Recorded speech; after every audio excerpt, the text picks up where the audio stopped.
Halo warga Jakarta, bersama saya Dina Marcelina. Berita Jakarta hari ini Selasa 14 Oktober 2025 menghadirkan berita pilihan dan informasi terbaru untuk Anda.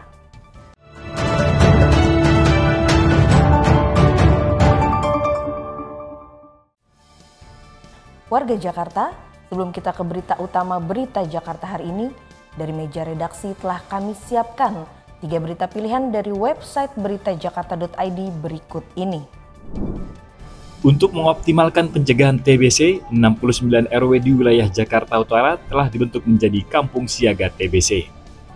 Program ini dilakukan Suku Dinas Kesehatan Jakarta Utara untuk meningkatkan kemandirian dan pengetahuan masyarakat dalam mencegah penularan TBC sejak dini. Badan Gizi Nasional bersama BB POM DKI Jakarta menggelar bimbingan teknis keamanan pangan bagi penjamah makanan program makanan bergizi gratis atau MBG. BIMTEK ini penting untuk memastikan penerapan prinsip keamanan pangan sekaligus meningkatkan keahlian dan kewaspadaan penjamah makanan dalam mengawal program MBG. Suku Dinas Kependudukan dan Pencatatan Sipil Jakarta Pusat menggelar layanan jemput bola untuk memudahkan pelajar memiliki dokumen kependudukan. Sejak Agustus hingga awal Oktober 2025, layanan Dukcapil Goes to School telah mengunjungi 18 sekolah di Jakarta. Layanan ini ditargetkan berlangsung hingga akhir tahun demi memastikan seluruh pelajar memiliki identitas resmi tanpa harus antri di kelurahan. Informasi selengkapnya warga Jakarta bisa langsung kunjungi website beritajakarta.id, website berita resmi pemerintah Provinsi DKI Jakarta.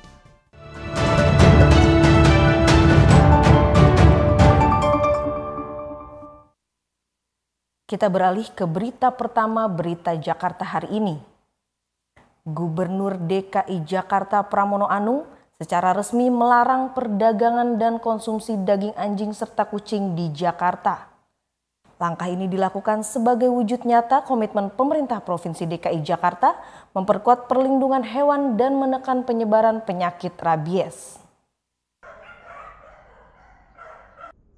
Rencana pelarangan perdagangan dan konsumsi daging anjing dan kucing ini disampaikan Gubernur DKI Jakarta Pramono Anung usai menerima audiensi dari organisasi Dog Meat Free Indonesia atau DMFI di Balai Kota Jakarta. Pramono merespon positif usulan dari organisasi tersebut sebagai upaya preventif untuk mencegah penyebaran rabies di Indonesia, khususnya di Jakarta. Pramono memilih untuk memprioritaskan peraturan gubernur karena prosesnya dinilai lebih cepat dibandingkan jika harus mengajukan penyusunan peraturan daerah. Ada permintaan untuk membuat pergub mengenai dog meat free. Jadi daging anjing tidak untuk dikonsumsi di Jakarta. Dan untuk itu usulannya ada 2, apakah dalam pergub atau perda.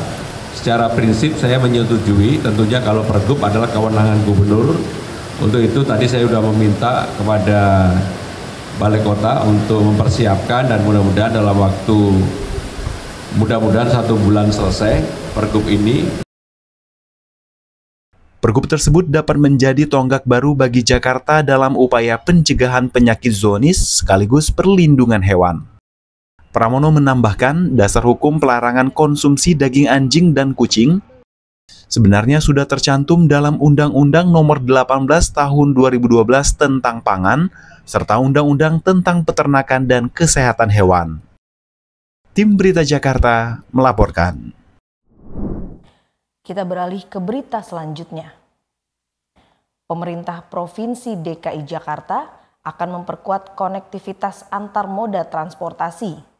Salah satunya dengan pembangunan jembatan penyeberangan orang atau JPO Cincin Donat di kawasan Dukuh Atas, Jakarta Pusat. Proyek jembatan Cincin Donat ini dirancang sebagai simpul konektivitas terbesar yang menghubungkan 4 jenis transportasi publik yakni MRT, LRT, Transjakarta, dan KRL di Dukuh Atas. Gubernur DKI Jakarta Pramono Anung menegaskan, proyek jembatan Cincin Donat ini adalah bagian dari penataan kawasan transit terpadu atau TOD di pusat kegiatan warga. Saya meminta kalau bisa dimulai segera, supaya tahun 2026 itu sudah bisa diselesaikan. Dan itu pasti manfaatnya besar sekali sehingga orang tidak perlu kehujanan atau keluar dahulu kemudian baru masuk, tetapi menggunakan cincin donat tadi untuk bisa pergi kemana aja, apakah mau ke kereta bandara ataukah pulang naik KRL dan sebagainya. Sebelumnya PT MRT Jakarta telah merencanakan jembatan ini akan dibangun di atas Jalan Jenderal Sudirman. Jembatan duku atas ini akan memiliki lebar sekitar 12 meter dengan 7 meter dialokasikan sebagai jalur pejalan kaki dan 5 meter untuk area komersial. Proyek JPO ini diperkirakan dapat melayani hingga 70.000 pergerakan penumpang per harinya. Tim Berita Jakarta melaporkan.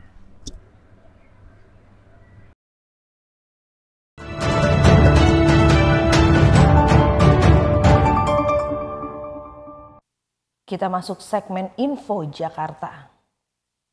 Sehubungan dengan adanya pekerjaan erection steel box girder LRT Jakarta fase 1 Velodrome Manggarai, Disub DKI Jakarta menerapkan rekayasa lalu lintas di sekitar lokasi tersebut.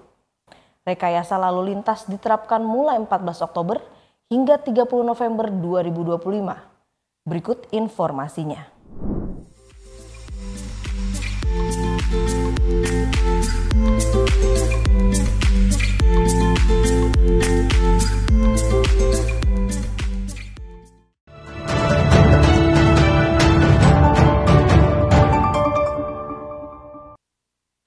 Beralih ke informasi cuaca, sebelum memulai aktivitas esok hari, warga Jakarta bisa melihat perakiraan cuaca yang dirilis BMKG berikut ini. Dikutip dari laman bmkg.go.id pada Rabu 15 Oktober 2025, sebagian besar wilayah Jakarta diperkirakan diguyur hujan ringan. Wilayah yang diperkirakan akan mengalami hujan ringan yakni Jakarta Pusat, Jakarta Utara, Jakarta Selatan, Jakarta Timur, Jakarta Barat, dan Kepulauan Seribu. Suhu udara diperkirakan berkisar antara 25 hingga 32 derajat Celcius. Masyarakat diimbau tetap waspada terhadap perubahan cuaca. Demikian program Berita Jakarta hari ini. Saya Dina Marcelina dan tim redaksi undur diri. Menyongsong 5 abad Jakarta, jati diri Indonesia, megapolitan dunia.